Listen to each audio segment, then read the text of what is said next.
c'est aussi développer largement des très bons pneus en France.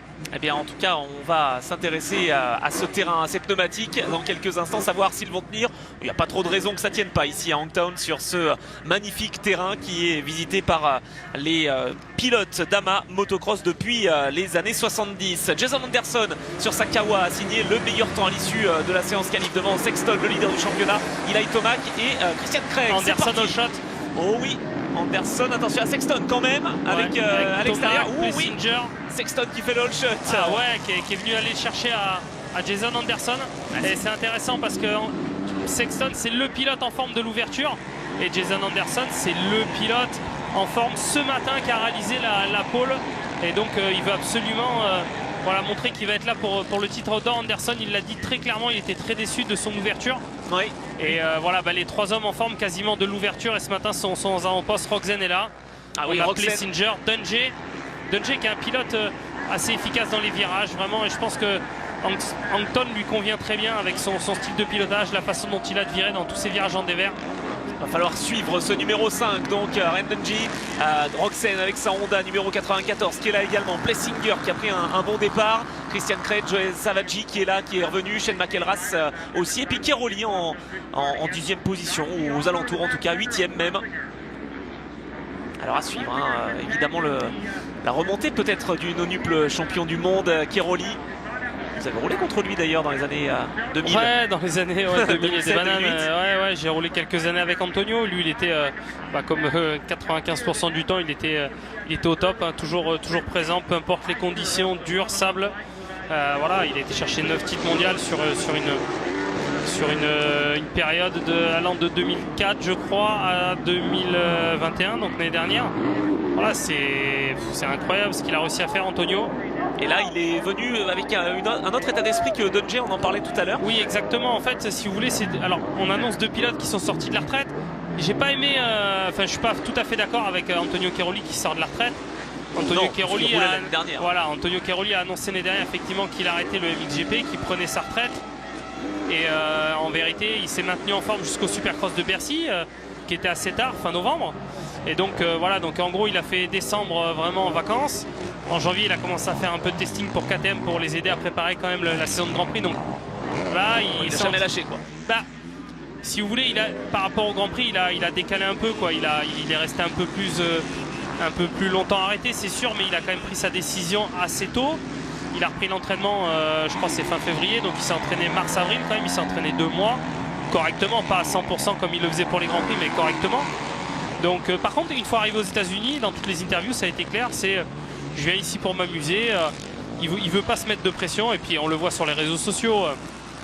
Bon, je pense pas qu'il fait n'importe quoi, mais voilà, il mange régulièrement au restaurant, il est dans une dynamique vraiment où il se fait plaisir, où il profite de la vie. Ce qui n'est pas le cas de Dungey. Dungey, il a annoncé dès le départ. Au début, il revenait pour 2 courses. C'était la stratégie d'annonce de KTM. Et finalement, dès les premières interviews sur les sites américains, Dungey, c'est non, je reviens pour la saison. Mon but, c'est de faire plus de 2 courses. Je fais 2 courses vraiment si ça se passe très mal. Mais mon but, c'est de participer à la saison et de voir si je suis toujours capable de gagner. Et voilà, très clairement, les objectifs ont été annoncés très rapidement pour Dungey. Voilà, énorme chute derrière, ouais, gros coup de raquette. On voit juste, donc là, une première chute en haut. Pas une grosse chute, c'est Benny Bloss. Hein. Oui, tout à fait. Voilà, Benny Bloss, vous avez vu, il relève la 450 comme si c'était un... comme si c'était un Piwi. C'est clair. Donc... il est costaud. J'ai plus de mal à la relever, la 450. Ouais, on est d'accord, moi aussi. Donc...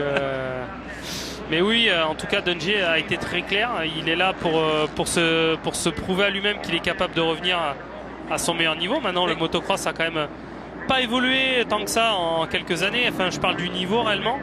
Après, il était tellement au-dessus quand il roulait que forcément, voilà, il a encore un très bon niveau. Mais c'est quoi? C'est que la compétition lui manquait certainement?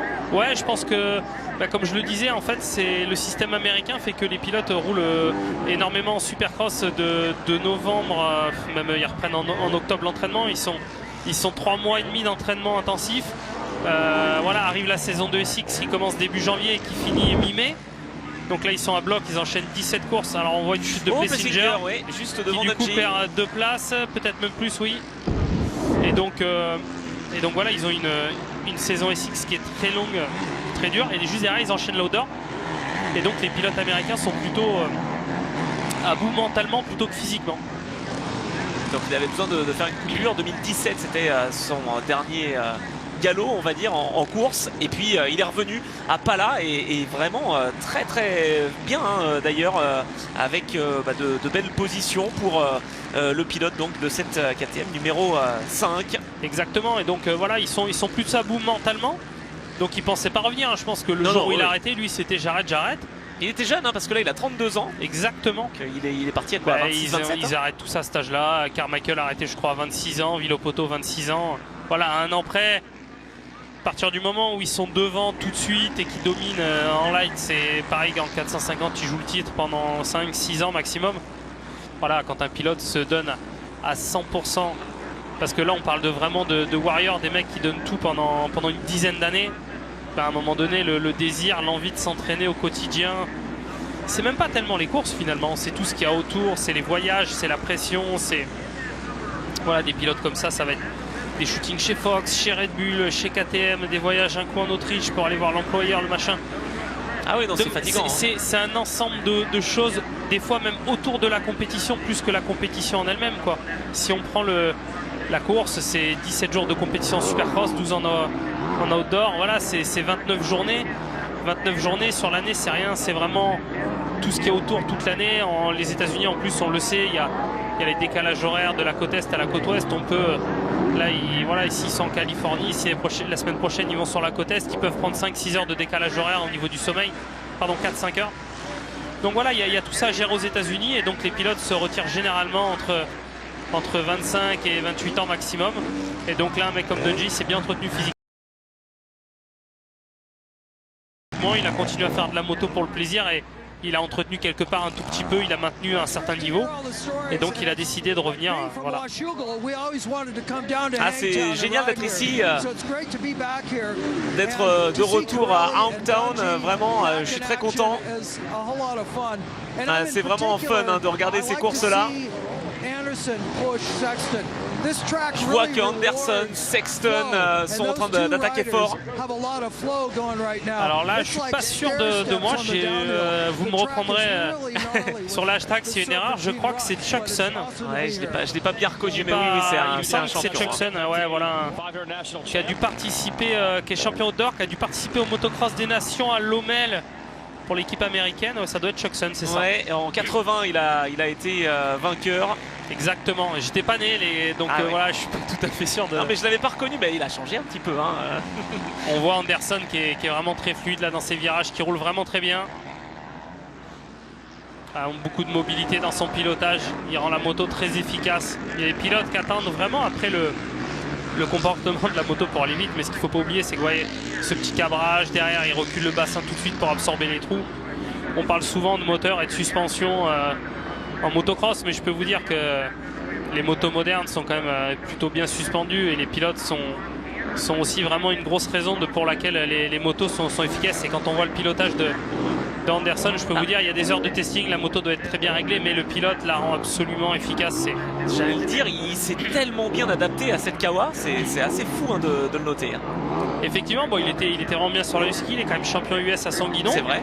Mais voilà, il y a eu une belle adaptation à sa nouvelle moto et je pense qu'à ce niveau-là, voilà, le pilote est quand même le principal responsable de son évolution sur la moto, quoi. De toute façon, avec l'absence de Dylan, contraint et forcé avec cette blessure, c'est sûr que Anderson va forcément jouer le titre face à Sexton, hein, parce que Sexton est encore une fois aux avant-postes, on ne s'attendait pas forcément. Il est en train de creuser le trou, là, c'est clair. Hein.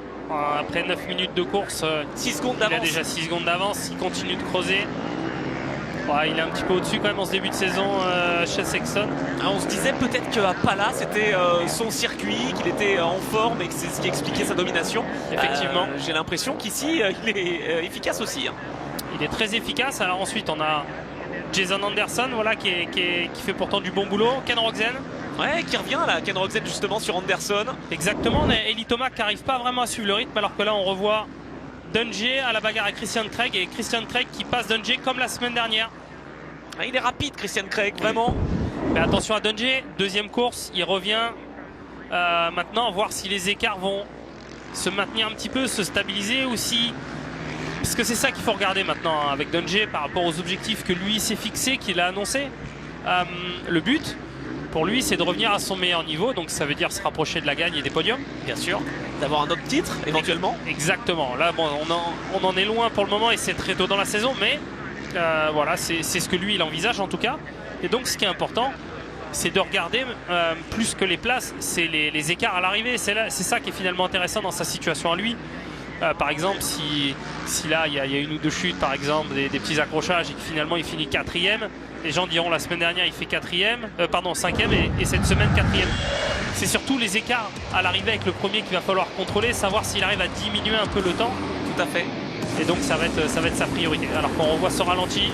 Le super départ hein, et le hold shot justement. Ouais, Sexton qui s'est dégagé dans la deuxième partie de virage autour de Jason Anderson. Avec Plessinger, c'était serré aussi à l'intérieur, regardez. Toujours très actif au départ, hein, Plessinger, mais qui a un peu plus de mal désormais. Il a été aussi victime d'une chute et il se retrouve en dehors du top 10. Alors, Sexton, vous avez vu là après la table, le petit saut dans les trous là, très fin, pareil. Un peu à l'image d'un Anderson, il aide beaucoup sa moto. Il a compris vraiment quelque chose, hein. J'ai l'impression, l'année dernière c'était à Vachegal qu'il avait réussi à s'imposer chez Sexton. Il avait manqué les dernières courses de la saison et là il attaque d'entrée très bien placé. S'ils n'arrivent pas à le contrer rapidement, ça va être vite compliqué parce que là il est vraiment au-dessus du lot. Là on le voit techniquement, on n'a même pas l'impression que ça va très vite. Enfin, on le voit, mais je veux dire, c'est efficace, c'est propre. Il n'y a pas de temps d'arrêt, regardez même dans ce dévers, là, ce virage qui est très compliqué, il accompagne la moto, il a subi absolument pas. Voilà, on voit qu'ils ont bien aussi progressé sur le châssis chez Honda, la moto est beaucoup plus aboutie que les dernières je trouve en termes de suspension, c'était un nouveau modèle et elle manquait un petit peu de stabilité, on voit là la moto a bien évolué. Tainara Hassan, c'est vrai, nous rappelle sur le hashtag Samedi MX alors qu'on écoute le boss de chez Honda, en tout cas le team manager. Chase a vraiment déroulé son jeu et cette mission que vous lui avez donnée, non? Ouais, c'est vrai qu'il travaille bien, il travaille dur et c'est plutôt très intéressant à suivre. Voilà ce que nous disait donc le boss de chez Honda, Lars Lindström, hein, c'est ça? Si je dis pas de bêtises. Je crois que c'est lui en tout cas qu'on a. Ouais, Lars Lindström, c'est lui le nouveau team manager qui a remplacé Eric Keo. Par contre, la personne qu'on avait à l'écran, c'était le mécanicien de Chase Sexton. Ah, c'est pour ça. Okay. Alors, on a aussi une bonne surprise encore concernant le Supercross de Paris. Et puis, bon, bah. Ah oui, alors Jean-Phi était déjà au courant, hein, mais on veut l'annonce d'un pilote qui roule donc aujourd'hui. Voilà, on va vous donner une info. Allez, on va jouer un petit peu tranquillement. On va vous l'annoncer au milieu de la manche, mais. On va voir si les passionnés arrivent à le trouver. Il est déjà venu à Bercy. Ouais. Il est King of Bercy et il a déjà roulé. Il est déjà King of Paris. Il a déjà roulé et à Bercy et à Lille. Et il revient à la U Arena en fin d'année. C'est un monstre du Supercross US. Et on va aider, il n'est pas sur la même machine que les frères Lorenz. Voilà, exactement. Donc voilà, on vous donne cette petite info. On vous donnera le nom en milieu de course. Mais allez-y, n'hésitez pas à nous dire si vous avez trouvé sur Twitter de quel pilote il s'agit. Voilà, il est champion US, King de Bercy et King du Supercross à Paris. Ça va être trop facile là si on donne trop d'infos. Non, parce qu'il y en a quelques-uns quand même. Il y en a quelques-uns. Sexton en tout cas à gauche de l'image avec son numéro 23 et sa plaque rouge de leader qui est en train de dominer encore une fois cette course. Anderson deuxième juste devant Roczen, Tomac quatrième, Craig cinquième, Dungey et Keroli sixième et septième, même si Antonio Keroli est quand même à 8 secondes de Ryan Dungey. Pas simple, Marchbanks 8e, Barcia 9e et Savaggi qui vient de se faire déborder à l'instant par Plessinger. Alors que je voulais revenir sur ce que disait Tainara Hassan sur le hashtag Samedi MX. Sexton était un peu dominé par Faulkner pendant leurs périodes amateurs avant qu'ils arrivent en 2,5 puis en 4,5 et Faulkner galère encore avec beaucoup de blessures aussi. Alors que Sexton est vraiment en train de franchir un cap. Ça aussi, comment ça peut s'expliquer dans une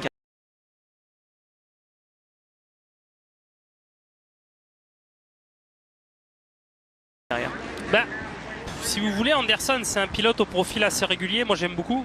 Il a jamais fait de grosses erreurs. Il s'est blessé quelques fois, mais c'est un profil, c'est un bosseur. Physiquement, il est assez abouti. Il pilote très bien. Il a une progression qui est assez constante. Donc là, je pense qu'il est en train d'arriver à maturité en 450. Il faisait encore quelques erreurs pendant la saison de SX, mais sur une discipline qu'il maîtrise un petit peu mieux, certainement parce qu'il en fait depuis qu'il est jeune du motocross. Il a plus d'expérience et du coup, il arrive peut-être à mettre les pièces du puzzle ensemble plus facilement pendant la saison de motocross qu'il l'a fait pendant la saison de supercross. Oui, mais cette année déjà beaucoup de poules aux essais chrono, souvent le plus rapide en supercross. Il a gagné ses premières finales. Il a été dans le coup, encore, je crois, jusqu'à aller à la mi-championnat. Il était encore pas trop loin avant vraiment de chuter une ou deux fois. Donc voilà, il avait déjà vraiment montré de quoi il était capable en supercross. Et là voilà, sur une discipline dans laquelle il a quand même, je pense, plus d'expérience et un petit peu plus abouti. Et ben là il est en train de faire étalage de son pilotage, de sa classe. On voit que physiquement c'est un bosseur, c'est en train de se vérifier encore dans cette manche. Mais attention, hein, Anderson là, il pilote grave, il lâche rien. Vous avez vu comment il est mobile, les entrées de virage, l'exécution. Voilà, c'est Anderson, c'est ce que j'aime.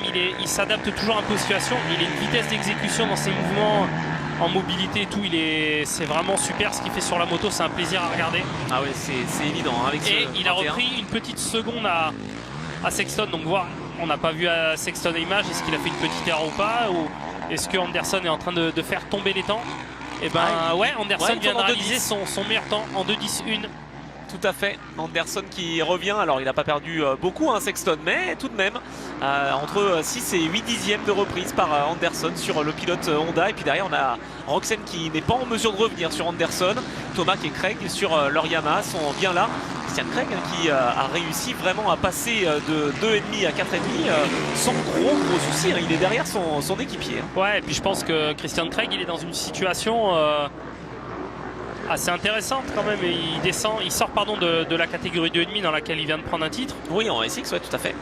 Et en 450, la pression était un peu plus dirigée vers Dylan et Tomac, je pense, au sein de la structure. C'est vrai aussi. Et donc voilà, Dylan se blesse, Tomac n'est pas à 100%, et là il se retrouve dans la situation du pilote, voilà, c'était un peu le troisième pilote, je pense, du team en outdoor 450. Bon, ils le sont jamais vraiment officiellement avant que la saison ne commence, mais en termes d'attente et d'objectifs pour les patrons du team, voilà, il n'a pas de pression. En plus, je pense que le SX en 2,5 donne énormément d'intensité. Donc quand on monte de cylindrée comme ça au tout début, c'est assez facile le 450. À certains moments, on arrive à emmener un peu l'agressivité, l'intensité, la mobilité qu'on a sur la 250. Sur le pilotage 450, des fois les pilotes après plusieurs mois ou après une année ou deux sur le 450, ils ont du mal à garder l'intensité parce que la moto fait qu'elle est difficile à emmener et c'est compliqué de garder cette intensité. Et je pense que Craig, il est quasiment dans sa meilleure situation. On verra, mais je suis pas sûr qu'à l'avenir, même en faisant des saisons entières de 450, je suis pas sûr qu'il roule mieux que ça, quoi. Ah ben on va voir justement, c'est intéressant parce que sur le hashtag samedi MX on nous disait ouais, Christian Craig sera un sacré client en 450 certainement l'an prochain. C'est Jean-Phi qui nous le disait, alors que le petit jeu qu'on a lancé, alors qu'on découvre Chase Sexton encore une fois leader, le petit jeu a bien fonctionné. Merci à vous hein, sur le hashtag samedi MX, à Mac Gessan, Fabio, également MX Galaxy, Alexandrine, Romain, ouais, vous avez tous donné votre... voilà, on nous demande Barcia, on nous demande Anderson, Tomac. Qu'est-ce qu'on a eu d'autre aussi comme précision? Ouais, non, voilà, Anderson, bon. Tomac ou Barcia. Alors, on veut savoir. Et ben c'est confirmé. Un pilote a confirmé sa présence et signé son contrat. C'est Eli Tomac. Waouh. Le champion 450 Supercross en titre. Donc voilà, c'est vraiment du super travail de la part des organisateurs pour le public français. Faire venir le pilote champion US, c'est vraiment, c'est vraiment super pour le public. Avoir un Tomac évoluer dans le nouveau stade à Paris, là, sur la nouvelle piste qui est vraiment en dimension US, c'est le top du top. Donc voilà, les organisateurs qui ont vraiment très bien travaillé. Déjà l'année dernière, c'était pas une édition facile. Beaucoup ont abandonné dû au Covid. Oui. Et le Supercross de Paris a vraiment... personnellement, j'avais la chance d'avoir un peu des infos. Ils se sont démenés pour ne pas annuler, c'était hors de question, ils ont tout fait. Alors, ils ont eu des grands noms aussi. Hein. Bah oui, et encore, certaines personnes, je trouve, ont été un petit peu dures envers le Supercross de Paris. Voilà, les Supercross, la Monster Cup avait annulé, la Red Bull Street Rhythm a annulé, le Supercross en Australie a annulé. Si on prend un peu l'historique de tous les Supercross hivernaux qu'il y a dans le monde entier, hein, je parle pas de la France, Paris est le seul à avoir tenu. Voilà, ils ont tenu le cap. Ils ont réussi à réaliser un magnifique Supercross. Ils ont été obligés d'aseptiser un petit peu la piste pour pouvoir faire venir des pilotes de Grand Prix qui n'allaient pas forcément être prêts mais ils ont tout fait pour que ça ait lieu, pour se maintenir. Et regardez le résultat, c'est que l'année d'après, ils sont là, ils sont prêts, ils font venir Tomac, ils font venir les frères Lorenz. C'est clair. C'est fait, c'est signé, franchement c'est le top du top. Donc pour le public français, voilà, on a hâte de voir. D'autres noms vont arriver dans les prochaines semaines, ça c'est sûr. C'est ce que j'allais dire. Mais en justement. tout cas, on a le champion US, Lights, la pépite australienne, donc qui est champion outdoor l'année dernière et qui est en tête de l'outdoor cette année. Et on a Eli Tomac voilà, qui a retrouvé un peu de sa superbe avec son passage dans son nouveau team cette année. Voilà, c'est le top du top. On compte sur vous à Paris au Supercross en fin d'année. Ah, ça c'est un rendez-vous qu'il ne faut pas manquer, hein, évidemment. Ce SX de Paris avec de grands noms et on espère qu'il y en aura d'autres. Hein. Eli Tomac, est-ce qu'il est à 100%, nous demande Jean-Phi, parce que il avait a priori une petite blessure. Hein. Il revient avec sa blessure au genou, le multiple champion. Est-ce que là on peut estimer qu'il est à 100% ou est-ce qu'il a encore une petite marge de manœuvre, sachant qu'il est en 4e position avec sa Yamaha? Ouais, je pense que c'est un petit peu mieux que la semaine dernière. Maintenant on sait qu'une blessure au genou c'est vraiment contraignant. D'ailleurs moi à mon sens c'est un petit peu plus contraignant sur une saison de motocross avec les ornières, les longues ornières dans les courbes. Voilà, il a dû finir sa saison de Supercross avec le genou abîmé. Oui. Donc on l'a moins remarqué en Supercross, je trouve. Il a été voilà, il était un petit peu déjà en train d'assurer son championnat, de ne pas faire d'erreur. Mais là, le motocross, on le voit avec ses longues ornières dans les virages, il y a toujours un petit peu plus de risque de se tordre les jambes, les genoux. Donc je pense qu'il va monter en pression petit à petit. Son genou va se soigner, il va s'habituer à rouler sans ses ligaments. La stabilité du genou, si elle est bonne, après j'ai pas toutes les infos vraiment à l'intérieur, chaque blessure est un peu différente. Ouais. Mais en tout cas, il a l'air d'être un petit peu mieux que la semaine dernière. Bon, donc il faut qu'il arrive à rester au contact. C'est un peu le même principe que Justin Cooper. Il faut qu'il arrive à rester au contact sur les 3-4 premières courses. Ouais, que son genou récupère au mieux. Et puis ensuite, mais il y a un paquet de pilotes en motocross qui font des saisons de championnat du monde ou de championnat US sans ligaments, quoi. Croisés, ils les ont perdus il y a un certain temps. Ils ont pris l'option de ne pas se faire opérer. Finalement, ils continuent leur carrière comme ça. Ouais, mais donc ça se fait. Et on voit Anderson, comme je vous l'avais dit tout à l'heure, il était à 5 secondes 5. Il est à 4 secondes et demie, là il est revenu à 2 secondes et demie, donc c'est le pilote le plus rapide en piste actuellement. Là il reprend à peu près dans le dernier tour, ouais. Il a repris une bonne seconde, hein. C'est le seul à descendre en dessous de 10, il est en 2,95. Donc là il reste 7 minutes plus de tours. Non, Anderson il l'a annoncé, il veut se battre pour la première fois pour le titre outdoor. Et là ce qu'il est en train de nous montrer, c'est que il était à l'aise à la première, et bon, il y a eu un peu d'effet de course, il a fait quelques petites erreurs. Là c'est beau ce petit double là au freinage, vous avez vu, magnifique. Il le travaille bien. Voilà, Jason Anderson qui est... J'ai envie de dire, c'est pas qu'il est revenu à son meilleur niveau, c'est qu'il est quasiment à un niveau qu'il n'a jamais atteint. En tout cas en motocross, oula, il y a eu une chute juste devant. Ouais, c'est un retardataire qui était tombé devant Eli Tomac. Ouais, c'était juste. Roczen qui est en train de lâcher complètement. 2,17 dans le dernier tour. Qu'est-ce qu'il a fait? Est-ce qu'il a perdu du temps en dépassant un retardataire peut-être? Il n'a pas lâché la semaine dernière dans le dernier tour de 17 effectivement. Là c'est quand même costaud. Je pense qu'il a vraiment perdu du temps avec un retardataire parce que du coup Eli Tomac est en train de revenir, 4 secondes 7 d'écart simplement. Donc Jason Anderson est en 2,9 dans le dernier tour, Chase Sexton en 2,10 et Tomac en 2,13. Tomac, Christian Craig, Dodge et Kiroli 2,13. Ouais, donc les deux pilotes devant, ils sont au-dessus du lot, très clairement. Voilà, on voit Tomac là qui galère un petit peu à serrer sa moto. Alors, est-ce que c'est là où il aurait été gêné, Ken Roczen? Oui, je pense. Ah oui, clairement gêné. Et oui, avec la chute donc d'un de ses petits camarades. Voilà, il a plus perdu 2 secondes que 4, donc à surveiller quand même. C'est Trevor Schmidt, je crois, qui s'est fait piéger juste devant lui. Et Sexton qui se fait des petites frayeurs, il est en train d'attaquer fort pour résister à Anderson. Mais bon, il est assez solide. Oui, non, c'est clair, ça peut tenir. Mais... Voilà, maintenant, beau duel, à voir s'il arrive à tenir jusqu'à la fin de la course. Ouais, ça va être intéressant. Voilà, il lui a encore repris une demi-seconde dans ce tour-là. Jason Anderson, 2 secondes et demie au tour précédent, 2 secondes là. Ça revient. Puis c'est 2 pilotes qui lâchent pas. Hein. Et là, on s'intéresse à Sexton et Anderson qui ne lâchent rien. Il y en a un autre aussi qui lâche pas. C'est Plessinger qui essaye de revenir sur Marchbank, mais il n'y parvient pas hein, après sa chute du début de course. Lui qui avait fait un bon départ. Florian nous dit ouais, c'est pas normal hein, qu'on ne revienne pas sur Marchbank, que ce soit Plessinger ou Barcia. Et oui, c'est vrai, ils sont 9e et 10e. Et ils sont loin. Hein.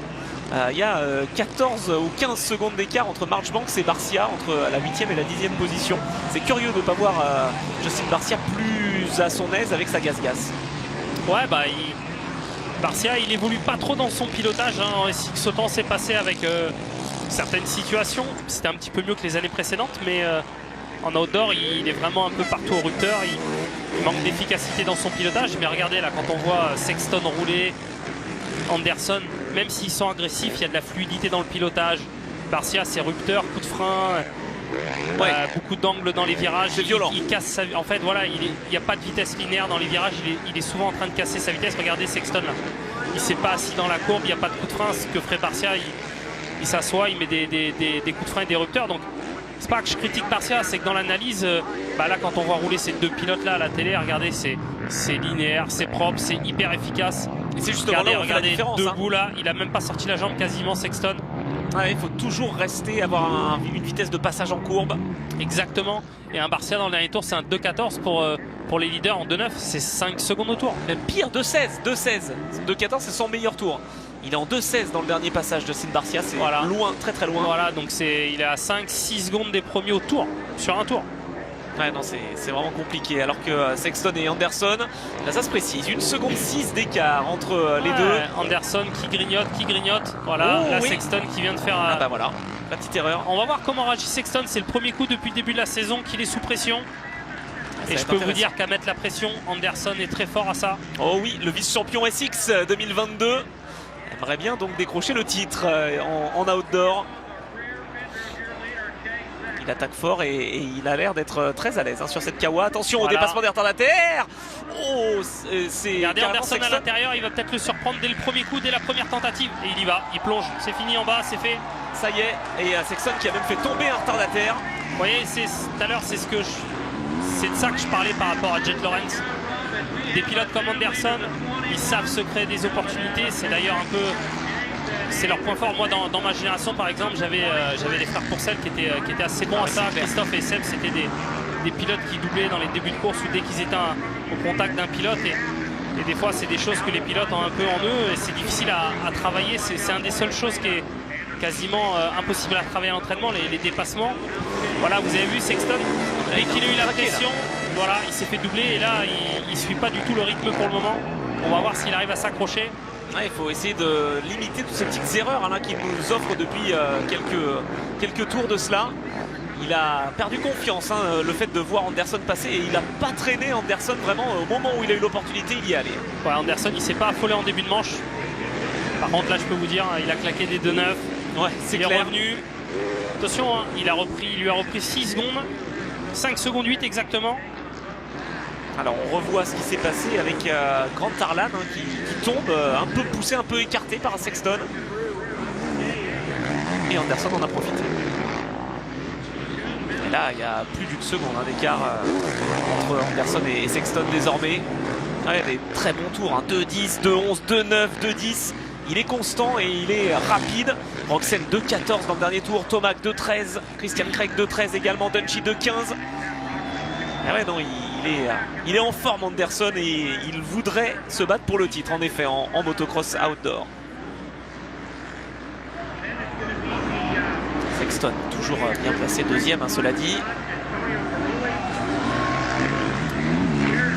Est-ce qu'on va avoir un doublé SX MX pour Tomac? Ça paraît compliqué quand même hein, ouais, il faut voir comment sa blessure au genou va évoluer les prochaines semaines, mais en attendant c'est sûr qu'il va falloir qu'il se mette dans le bain un petit peu plus, il va pas falloir que ça traîne parce que c'est pareil, il vient aussi de changer de moto, il faut s'adapter à cette nouvelle moto. Là pour l'instant il montre qu'il a une belle adaptation hein, clairement. D'ailleurs c'est le seul de chez Kawa qui fait une bonne perf hein, pour l'instant. Oh, le double au freinage là est magnifique. Magnifique. Il est fort, il est fort. Anderson, je l'ai jamais vu rouler comme ça en outdoor. Ça fait un moment, oui, c'est vrai que on l'a pas vu. Moi, je suis content parce que je suis pas fan de. Je suis pas fan de. Enfin, j'ai pas de problème avec ça, mais je veux dire, Baker, tout le monde dit qu'il faut être absolument chez Baker pour gagner. Et Anderson, il était assez mal vu d'ailleurs de quitter Baker, tout ça. Voilà, et il est en train de prouver. Personne de chez Baker qui est bien placé dans le top 10. Exactement, donc comme quoi, c'est plus la méthodologie de travail et voilà, la façon de travailler qui doit être sérieuse. Voilà, c'est intéressant de voir aujourd'hui les 4 premiers, 5 premiers. Là, il n'y a pas de pilote de la Baker Factory devant en fait. Alors après, Dylan Wilson est blessé, il est remplacé par McElrath, mais voilà, McElrath est oui, non, mais voilà, l'entraîneur physique fait pas tout et c'est important pour les pilotes aujourd'hui de montrer qu'avec le pilotage, reste comment piloter une moto, c'est vraiment une priorité. Ah, on voit Sexton quand même qui est en train de pas lâcher, donc c'est quand même assez intéressant. Il reste 2 tours et demi. C'est un bon signe justement parce que s'il veut se battre pour le titre, il faut qu'il le montre ça à ses adversaires qu'il est capable de pas lâcher. Ouais, et Thomas qui est en train de s'accrocher sur Rogzen. Ouais, ça aussi c'est important. KTM peut remercier les anciens Dungey et Cairoli qui tiennent la baraque. Ouais, c'est vrai, 6e et 7e. Plessinger est en difficulté là, 9e à 14 secondes de Marchbanks. Ouais, c'est vrai que c'est assez curieux. Là, on a les Yamaha et les KTM qui sont bien rangés, de la 4e à la 9e position, mais il y a beaucoup d'écart. Et sur le hashtag Samedi MX, justement, eh bien, c'est ce qui ressort. Mac Gesson qui encourage Sexton. Faut qu'il tienne Sexton. Une seconde d'écart avec Anderson à 2 tours du but. Ah, vous avez vu Sexton? Ah bah il tient. Je pense que Anderson il a tout donné il y a quelques tours. On va voir si physiquement il tient. On sait que Sexton est très solide. Ouais, et puis il est plus Regardez jeune. Anderson, magnifique le double.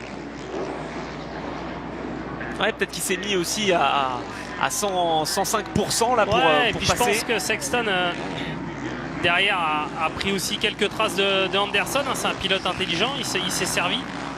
Il a vu là où il était moins rapide, là où il gagnait du temps, là où il en perdait. Et donc voilà, derrière après il s'est fait sa petite analyse.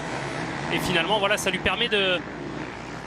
Regardez là, à l'extérieur, c'est une bonne trace. Tout à l'heure elle fonctionnait en 2,5. On va voir ce que ça dit. Ouais, non, ça donne pas grand chose là.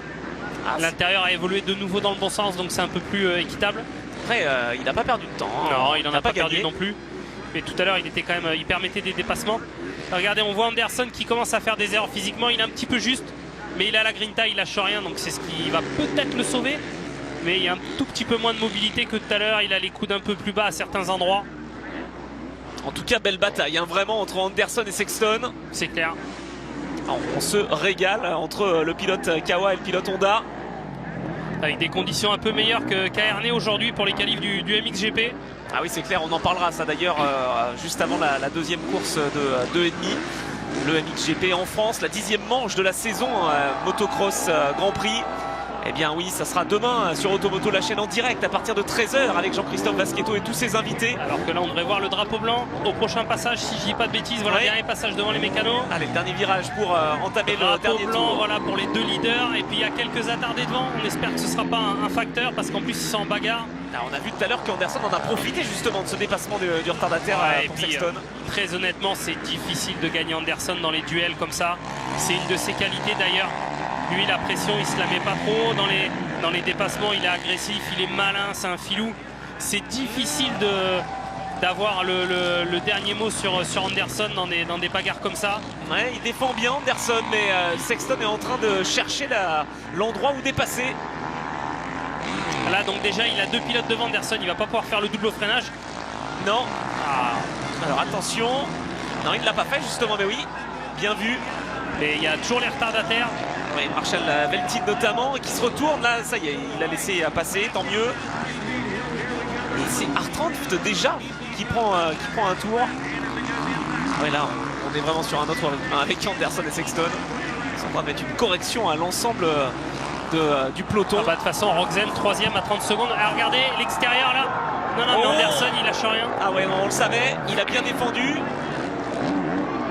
Sexton qui s'est moins bien Anderson, il lâche rien, il laissera pas sa place comme ça. On est en train de prendre un tour au 15e quand même. Brandon R30 avec son numéro 41. Avec la Suze. Pourtant il fait des petites erreurs, il est moins bien. Regardez, il fait des erreurs. Anderson, je peux vous dire que physiquement ça, c'est pas le même que tout à l'heure. Mais il lâche rien, il a la grinta, il a la niaque. Il a envie de dégoûter Sexton. Ouais, par contre on voit que Sexton, et d'ailleurs c'est une info à prendre, il est un peu mieux en fin de première manche.